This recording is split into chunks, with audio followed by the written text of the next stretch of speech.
ایک آدمی اتنے گناہ کرے اور پھر اس کو خیال آئے کہ رب کو منائے۔ ایک قدم دھلی سے باہر نکالا، یا اللہ میں آ رہا ہوں۔ اللہ عرش سے اتر کے دروازے پر آ جاتا ہے، آ جا آ جا، میں تو تیرے انتظار میں تھا جو میری طرف توبہ کرنے کے لیے آتا ہے۔ میں اوپر عرشوں سے اتر کر اس کے استقبال کے لیے آ کھڑا ہوں۔ آ جا میرا بندہ، میں تو انتظار میں تھا، میں تو انتظار میں تھا کہ تو کب آئے گا۔ میں نے فرشتوں کو چپ کرایا، زمین و آسمان کو چپ کرایا، کبھی تو آئے گا، آ جا آ جا۔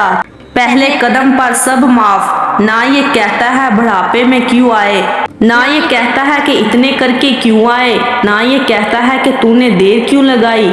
ایک ہفتہ ماں کو نہ مناؤ، پھر منانے جاؤ تو وہ بھی کہتی ہے کہ کم بخت کہاں مر گیا تھا، 8ویں دن مجھے منانے آ رہا ہے۔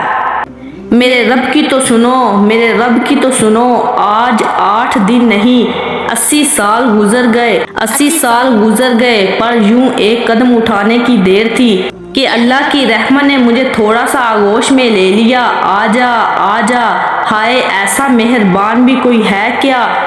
جیسے اللہ باہیں پھیلائے کھڑا ہوا ہے، جیسے ماں اپنے بچے کے لیے باہیں پھیلا دیتی ہے کہ چھوٹا بچہ وہ یوں یوں کر کے چلتا ہے، وہ یوں یوں کر کے آتا ہے تو ماں کہتی ہے آ جا آ جا، تو وہ بھاگتا ہے۔ جب وہ گرنے کو آتا ہے تو ماں لپٹ کر اس کو سینے سے لگاتی ہے۔